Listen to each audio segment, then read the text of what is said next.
Uma doença que já foi abordada em novela, foi tema de filme, mas continua sendo pouco conhecida pela maioria da população.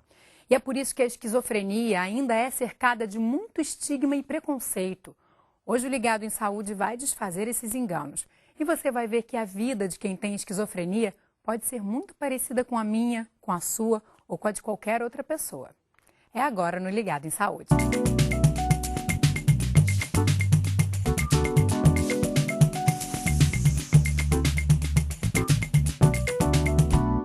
Pesquisas apontam que 1% da população mundial sofre de esquizofrenia. Quem conversa comigo sobre esse transtorno mental é o psiquiatra Leonardo Palmeira, membro da Associação Brasileira de Psiquiatria e da Sociedade Internacional de Pesquisa em Esquizofrenia. Tudo bem, doutor Leonardo? Tudo bem, como vai, Marcelo? Como vai? Seja bem-vindo aqui ao nosso programa. Muito obrigado. Doutor, a gente começa o programa assistindo a uma cena do filme Uma Mente Brilhante. Vamos ver? Vamos lá. Who are you talking to? It's not her fault. John. She'll compromise us again. No, she won't. You'll go back to the hospital. John, answer me! Countless people will die. Alicia, please, put the phone down. I can't let that happen. Yes. Hello. Hi, I need Dr. Rosen. Is he in? I'm sorry, John. No!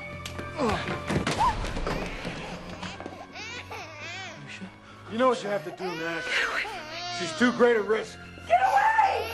Alicia and Charles don't coexist in the same galactic field. Alicia and Archer and Rose in the same galactic field. Archer and Charles coexist in the same galactic field. So of course, they're from either separate bodies. Cannot coexist with Alicia. Charles was watching. Charles was watching her. With Alicia. I understand. Muito bom o filme, né? E Excelente. ele ficou bastante marcado por tratar da esquizofrenia, né? Ele é de 2001, mas até hoje, quando a gente fala de esquizofrenia, a gente fala de Uma Mente Brilhante. Retrata bem, Eu doutor? acho que é o filme que melhor retrata a esquizofrenia, né? Existe um outro filme que, não sei se você já assistiu, Shine, Brilhante, com o Geoffrey Rush. Ele até ganhou, se eu não me engano, o Oscar de melhor ator nesse filme, que também é muito bom, né? Mas eu acho que o Mente Brilhante realmente é insuperável. E é baseado numa história real. Baseado Né? na história do John Nash, né, Nobel da Matemática, que adoeceu, né, de esquizofrenia, tempo depois de ele ter desenvolvido a teoria dos jogos, que foi o que concedeu a ele o Nobel, né? Isso. E a gente assiste ali na cena que ele tem alucinações, né? Ele enxerga uma pessoa que não existe, ele tem uma história na cabeça que não existe. Como é que é? Vamos começar a entrar já nesses sintomas da esquizofrenia. Doutor, o que acontece na mente do A esquizofrênico? esquizofrenia é uma psicose, né? É a principal psicose. E o que é psicose? Psicose é a desagregação psíquica, né? Esquizofrenia, se a gente for analisar a palavra, né? Esquizo é dividido e frenia é mente, quer dizer, são mentes divididas, cindidas, que nada mais é do que essa desagregação psíquica, né? E isso acaba levando a fenômenos psíquicos estranhos, né? Como ouvir vozes que não existem, ver pessoas que não existem, né? Ter crenças de que está sendo perseguido ou de que as pessoas estão mandando mensagens por telepatia. Enfim, existe uma riqueza enorme de sintomas que podem se associar a essa desagregação psíquica. Isso necessariamente acontece? Um esquizofrênico ele sempre vai ter esse tipo de sintoma? Então, não necessariamente acontece. Acontece na maior parte dos pacientes. Mas como a definição da psicose é a desagregação, existem pacientes que não necessariamente vão ter alucinações ou delírios, mas vão ter um pensamento muito desorganizado, um comportamento estranho, ou vão se isolar, vão se tornar extremamente apáticos, indiferentes. E tem alguns tipos de esquizofrenia em que a pessoa não tem esses sintomas que a gente chama de positivos, né? Os delírios e as alucinações. A gente não pode confundir aqui positivo como um sintoma bom. É no sentido de que são sintomas que a população, no geral, não tem, né? Então, por isso é que são chamados de positivos. Já os negativos são sintomas, são funções que geralmente as pessoas têm e na esquizofrenia você tem a menos, tipo vontade, iniciativa. Então, se você tem uma baixa de vontade, uma baixa de iniciativa, isso é considerado um sintoma negativo. Então, às vezes, o esquizofrênico não tem um sintoma positivo, mas tem um sintoma negativo. Isso deve gerar um grande sofrimento para essas pessoas, né? O esquizofrênico, ele tem noção de que aquilo é alguma coisa que pode não estar muito, digamos, de acordo com a realidade, ou que aquilo está deixando ele confuso. Ele sente esse sofrimento nesse sentido? No início ele não sente, né? Ele acredita naquilo como uma realidade, né? Essas vivências psíquicas, elas são tão intensas e ela toma conta da vida da pessoa de tal maneira que ela não consegue mais distinguir o que é fantasia e o que é realidade. E às vezes essa fantasia acaba tendo um peso maior do que a própria realidade, né? Por isso que é complicado no início da doença você conseguir levar o paciente a um tratamento. Ele reluta muito, ele não se aceita doente, né? E a família muitas vezes fica sem saber como agir, né? E às vezes até tenta convencê-lo do contrário. Não, você não está escutando vozes, né? Você não está sendo perseguido. Ele, né? E isso piora muito mais a condição do paciente, porque ele se sente mais sozinho. Poxa, ninguém acredita nas coisas que eu estou vivenciando, né? E fica muito mais acuado, com muito mais medo, né? A psicose, ela traz muito medo, muita vulnerabilidade a tudo, né? O paciente precisa de proteção. E quando costumam acontecer esses sintomas, né? Surgir esses primeiros sintomas? Isso varia de homens para mulheres e a incidência da doença também varia? A incidência da doença é de 1%, né? A prevalência da doença Mas é 1%. Mas entre homens e mulheres varia? Existe uma pequena variação, né? O que se sabe é que os homens, eles costumam adoecer mais cedo do que as mulheres, né? Na adolescência, né? O pico de incidência entre os homens é dos 15 aos 25 anos e das mulheres dos 25 aos 35. Então, as mulheres, elas adoecem um pouco mais tardiamente. Mas é claro que você encontra pacientes femininas que adoeceram muito jovem, pacientes masculinos que adoeceram muito tarde. Isso não é uma regra, mas estatisticamente é assim, né? Na verdade, existem várias teorias que tentam explicar isso, mas nenhuma de forma conclusiva. E o que causa a esquizofrenia? Existe um fator hereditário aí, um fator genético ligado a isso, né? Mas é só isso? O que se pode dizer sobre as causas? Existe uma hereditariedade. Na verdade, existem vários genes, né? Alguns nem são conhecidos, né? Mas acredita-se que sejam vários genes, um conjunto de genes que predispõe a pessoa a desenvolver a doença. Mas, na verdade, esses genes deixam a pessoa vulnerável à doença, né? Não significa dizer que porque ela tem os genes, ela vai adoecer. Eles não são determinantes. Eles não são determinantes, mas eles são necessários para que a pessoa tenha uma vulnerabilidade. Que vulnerabilidade é essa?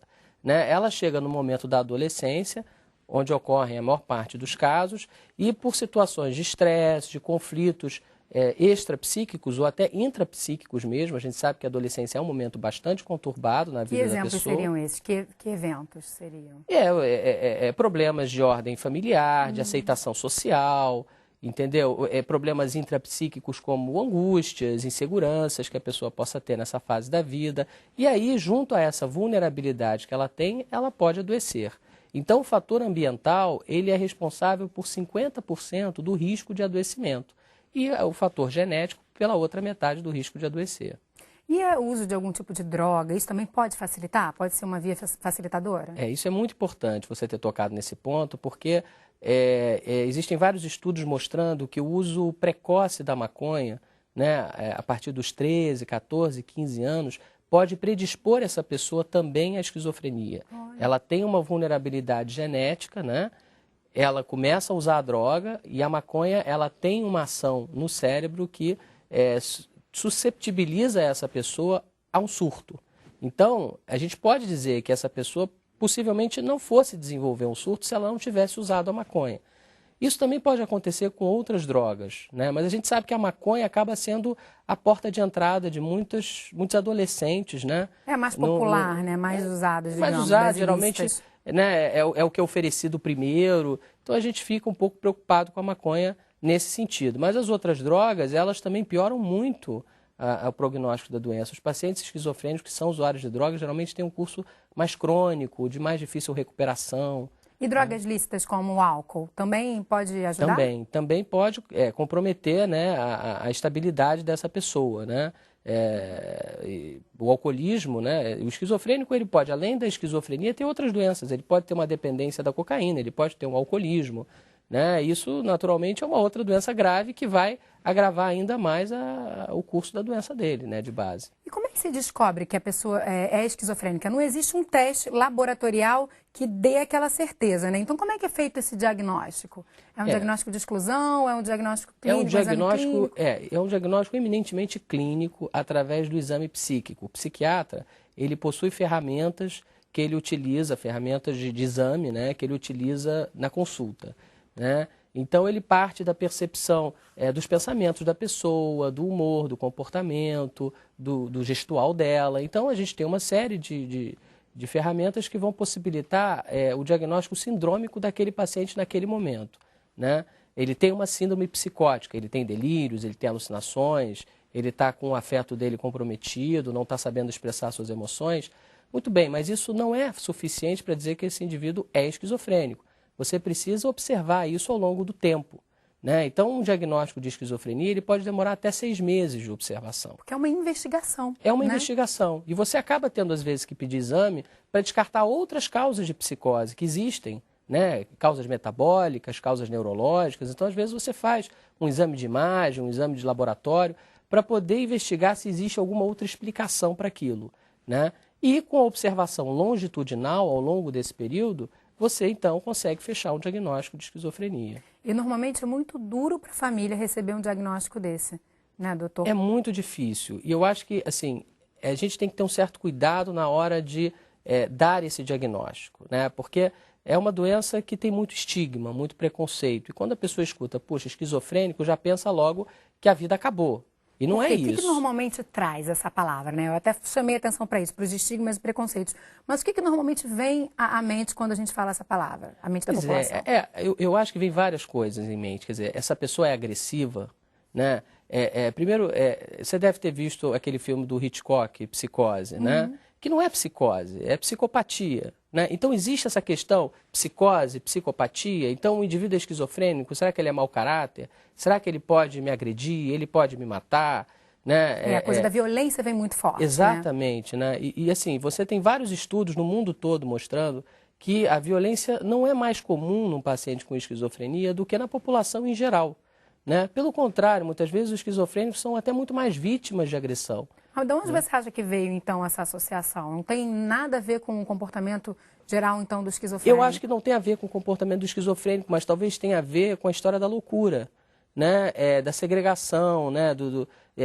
A história mesmo, se você pegar desde do início, até antes mesmo, né, de Pinel ter desacorrentado os loucos nos hospícios, se achava que a loucura era necessariamente uma coisa que devia ser marginalizada, que devia ser segregada da sociedade, era uma coisa muito negativa, né? E Pinel disse, não, gente, essas pessoas estão doentes, elas precisam de tratamento, né? Então, eu acho que essa história toda contribui para reforçar esse estigma. Ok. A gente para a nossa conversa para fazer um breve intervalo e volta falando sobre tratamento. Você sabia que o Sistema Único de Saúde, o SUS, oferece serviços e medicamentos gratuitamente para quem sofre de esquizofrenia? Não sai daí que a gente volta já. Dica de leitura. Entendendo a esquizofrenia. Como a família pode ajudar no tratamento? O livro é da editora Interciência e foi escrito por Leonardo Palmeira, Maria Tereza Geraldes e Ana Beatriz Bezerra.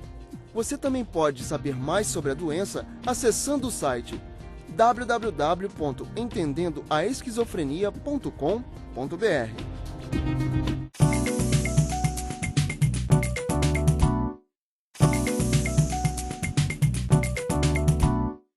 Estamos de volta, eu e o psiquiatra Leonardo Palmeira, conversando sobre a esquizofrenia. Doutora, a gente falou sobre diagnóstico, sobre as causas e acabamos falando pouco de família. Vamos voltar um pouquinho a esse assunto? Qual o papel desse núcleo familiar aí no apoio, no suporte à pessoa que sofre com a esquizofrenia? Olha, a família é fundamental, né? Você tem estudos que mostram que um paciente que possui uma família que compreende o problema dele, que o ajuda, que está do lado dele, ele recai até 4 vezes menos do que o paciente que não possui essa família colaboradora, vamos dizer assim, né? Então é fundamental que a família tenha acesso à informação. É o que eu comentei antes. Você dá o diagnóstico, mas você precisa dar para a família uma informação do que é o diagnóstico, né? Leituras, para que ela possa entender a natureza desses sintomas. Que possa aceitar, né? Eu vejo muita gente também que nega a situação, né? Eu acho que isso deve ser um problema muito sério também. Eu acho que você evita o tratamento, evita ali o suporte dos profissionais, isso deve ser bem complicado. No início eu diria que a negação atinge quase que a totalidade das famílias. Mas você precisa, depois que você viu que o problema existe, dar um passo adiante no sentido de não é aceitar necessariamente aquele diagnóstico, mas procurar ajudar o paciente a superar as suas dificuldades. Né? Porque o diagnóstico, a doença, ela não é para a vida toda. O que é para a vida toda é a vulnerabilidade que o paciente tem. Foi isso que levou ele ao surto. Né? Então, eu tenho que lidar com essa vulnerabilidade para que essa pessoa possa sair do estado de doença e atingir uma melhor autonomia, né, uma vida mais independente, tudo dentro da potencialidade dela. E para isso é necessário que essa pessoa esteja sob tratamento. Com Né? certeza. Isso é inegável. Esse tratamento ele é medicamentoso, né? Mas também tem um outro lado. Antes da gente falar desse outro lado, que tipo de medicamento é usado? Ele é usado para o resto da vida ou só nos momentos de surto? Como é que é isso? Então, a medicação que a gente usa para a esquizofrenia é da classe dos antipsicóticos. São medicamentos que atuam no cérebro sobre um neurotransmissor chamado dopamina, né? Controlando assim esses sintomas positivos, como delírios, alucinações, e até melhorando um pouco também os sintomas negativos, essa apatia, esse isolamento, essa dificuldade de socialização. E existe um desafio para encontrar a dosagem certa disso? Existe, quer dizer, eu acho que o tratamento medicamentoso ele é fundamental, ele tem que ser o passo inicial, né? É claro que depois a gente vai discutir outras formas de tratamento que se complementam, mas é importantíssimo que esse paciente, a partir do tratamento medicamentoso, possa parar de delirar, parar de alucinar, né? A gente tem que buscar sempre esse controle, o melhor controle possível desses sintomas, porque é isso que vai ser o pano de fundo para que essa pessoa possa vencer e crescer em outras áreas da sua vida. Eu acho que sem o tratamento médico bem feito, essa pessoa vai ter mais dificuldades. E o bem feito é isso, né? Você conseguir controlar esses momentos de surto, mas ao mesmo tempo não deixar a pessoa completamente apática, né? Deixar ela ainda participativa, que ela possa se integrar nas atividades diárias. Isso. Os medicamentos mais novos, que são chamados antipsicóticos de segunda geração ou antipsicóticos atípicos, eles deixam menos esses efeitos colaterais de impregnação, em que a pessoa fica lenta, tipo um robô, andando com passos pequenos. Quer dizer, esses medicamentos mais modernos não têm esse efeito colateral. Então, nesse sentido, eles melhoram a condição clínica da pessoa sem trazer efeitos colaterais que sejam prejudiciais à sua autonomia. Ok. Vamos ver agora o depoimento do Luciano, doutor. Ele se trata no CAD, que é a Casa de Atenção Diária, que é integrada à Rede de Serviço Público de Joinville, em Santa Catarina. Ele tem esquizofrenia hebifrênica, que é uma esquizofrenia que ela é progressiva, né? Então, a doença dele é muito difícil. Me sinto bem. As pessoas são comunicativas, o tratamento é amplo, é diversificado. Quando tu entra no CAD, tu sente assim um tipo de alegria por estar em outra instituição, um entrosamento com os amigos, um entrosamento com os hospitais, com os doutores. Eu estou feliz, já participo de grupos, oficinas, tem aqui, né, no CAD.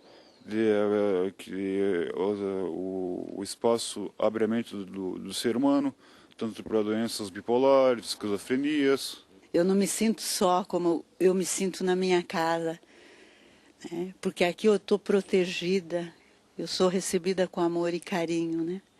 Então, aqui eu me sinto outra pessoa. Essa fala dessa mãe é interessante, né? Porque deve ser uma solidão imensa você lidar com um filho que tem essa doença, que tem a esquizofrenia, né? Quando você consegue chegar a um serviço desses, realmente deve ser uma sensação de acolhimento incrível, né? A família se sente muito só, né? E é importante, até para a família aprender a lidar com a doença e com o seu paciente, que ela tenha uma rede social, né? Que ela encontre com outros familiares que passem pelo mesmo problema, que ela troque informações, experiências, vê o que já deu certo em outros casos para poder aplicar no seu. Isso é muito paciente, importante. Né? Você vê que ele já está, ele fala de uma outra forma já, que já tem uma alegria, tem uma integração, claro, né? Então vamos falar um pouco desse outro lado, né? Além do medicamento, o que é necessário então? É esse acolhimento? O que é feito nesses lugares, doutor? O CAPS é Centro de Atenção Psicossocial. São casas que têm psicólogos, terapeutas ocupacionais, psiquiatras, onde o paciente passa o dia, né? Ele chega de manhã, geralmente almoça no CAPS, passa a tarde no CAPS, no final da tarde ele volta para casa. Lá ele recebe o medicamento, o tratamento médico e recebe também a terapia ocupacional, que eu acho que é muito importante. Ele se integra com outros pacientes, ele tem a questão da convivência, você pode organizar passeios, excursões, quer dizer, você dá vida a uma pessoa que em casa está no quarto, trancada, sozinha, desesperançosa, né? Então eu acho uma iniciativa muito boa. É importante a gente dizer também que o CAPS tem também serviços residenciais terapêuticos, né? São várias redes, é uma rede de vários serviços que fazem parte de uma política maior, né, doutor? Sim. Que é a Política Nacional de Saúde Mental. É uma política pública, né, do governo que oferece a essas pessoas uma rede de serviços, também a garantia de liberdade, né? Já é muito ao contrário do que a gente teve no passado, da forma como no passado eram tratadas essas pessoas que sofriam de qualquer transtorno mental, né? Isso é um grande avanço. Com certeza. A residência terapêutica são para pacientes ou que estão há muito tempo ou ficaram muito tempo internados, né? A gente sabe que antes da reforma psiquiátrica existiam pessoas que ficavam internadas 10, 15, 20 anos, quer dizer, perdiam completamente os laços familiares. Então, para eles poderem voltar para a comunidade, é importante que eles possam ter um dispositivo como a residência terapêutica. Que são casas, né? É como se fosse um serviço de transição, né? Para aquele que saiu de uma internação muito longa e quer voltar a se integrar na sociedade. Então, eles ficam organizados ali de acordo com o seu grau de transtorno, em casinhas, né? Tem autonomia. São casas, tem enfermeiros, tem pessoas que olham, né? Às vezes tem psicólogos também para trabalhar a questão do espaço, da autonomia deles ali naquele espaço. E eles saem, vão para o CAPS, ou enfim, eles se tratam em outros lugares. A residência é um local de moradia. Né? E na verdade esse era um CAD, mas é próximo ao CAPS, né? Mais ou menos a mesma coisa. É um local onde eles fazem atividades, mas eles não ficam internados. Não ficam internados. Eles voltam para sua casa, ali para sua família, né? Podem dormir em contato com a família, não tem mais esse isolamento. Isso. Né? Isso me parece também um reconhecimento do diferente, né, doutor? Com de certeza. Que é possível esse diferente habitar os vários lugares, as cidades. Eu acho que a gente tem que avançar mais nisso, né? E aí a gente volta à questão do estigma. Eu acho que a gente precisa de políticas públicas que diminuem o estigma, né? A gente tem que avançar um pouco na questão do mercado de trabalho para esse tipo de paciente, talvez não grave, como o paciente que você mostrou, mas é porque existem pacientes com esquizofrenia Existem graus? Existem tipos diferentes de esquizofrenia. Ela até citou aí a esquizofrenia hebefrênica, que é uma esquizofrenia um pouco mais grave, mas você tem um esquizofrênico paranoide, que é a maior parte dos casos, em que o paciente ele se trata, ele melhora e ele recupera muito da sua função. E ele tem condições de trabalhar. Então você tem que oferecer isso para esse paciente também. Ou seja, é possível que uma pessoa com esquizofrenia, dependendo do tipo da esquizofrenia ou do grau, ela possa trabalhar, possa ter família e, como eu disse no início, levar uma vida como nós levamos, né? E disso depende, então, um tratamento adequado e tudo mais. Você falou em recuperação, né? O que significa isso? E quando a gente fala em recuperação em relação ao paciente esquizofrênico, o que a gente está falando? Você se recuperar com a sua vulnerabilidade, com as suas dificuldades, né? A gente sabe que a esquizofrenia, ela não tem cura no sentido de a pessoa vai tomar o remédio, o problema vai desaparecer e ela nunca mais vai ter nada, né? Até 20% dos esquizofrênicos podem se comportar dessa maneira, mas a maior parte não se comporta assim. Então ele precisa fazer a medicação, né? Fazer a terapia ocupacional, a psicoterapia, possivelmente ele vai ter que fazer isso durante um bom tempo, mas ele vai ter que passar por um processo de recuperação para que ele possa aceitar a sua condição, entender que a vulnerabilidade dele, ele precisa conhecê-la, ele precisa saber se determinar de acordo com ela, né? Tem situações de estresse, tem situações de conflito que ele vai precisar evitar para justamente não recair. Isso é o processo de recuperação. A gente usa um conceito que a gente chama de empoderamento. Empoderamento é o indivíduo se sentir com poder sobre a sua vida, né? Capacidade de ser aceito por sua comunidade. Isso é fundamental num processo de recuperação e por isso que o processo de recuperação precisa de um outro braço, que é trabalhar a questão do estigma. Perfeito. Né? E para isso me parece que falta uma discussão profunda na sociedade, né? Com certeza. Não basta tratar em novela, apenas em filmes. Né? A gente aqui no Brasil tem iniciativas muito pontuais, né? São iniciativas de indivíduos, né? A Glória Pérez fez uma novela sobre que abordou a esquizofrenia de alguma maneira, mas a gente precisa de alguma coisa mais institucional, né? Em outros países existem campanhas veiculadas na mídia, na internet, que tratam da esquizofrenia de uma forma menos estigmatizante, para que as pessoas conheçam a doença, percam seus medos e possam aceitar essas pessoas como normais. Ou seja, para haver uma mudança na sociedade. Com certeza. Você enxerga aí para um futuro sendo possível, por exemplo, essa pessoa está ali fazendo compras, está fazendo qualquer outra coisa e ser bem aceita, inclusive sabendo-se do seu diagnóstico? Marcelo, eu acho que a gente avançou muito, a gente está avançando muito. A gente só tem que ter um pouco de calma, porque as coisas não acontecem de um dia para o outro. Mas há 20 anos atrás, a gente tinha uma política de saúde mental completamente discriminatória, né? As pessoas ficavam trancadas em hospitais. É um verdadeiro absurdo, né? Isso está mudando, né? E está mudando junto com a ciência. A gente tem medicamentos mais modernos, mais eficazes.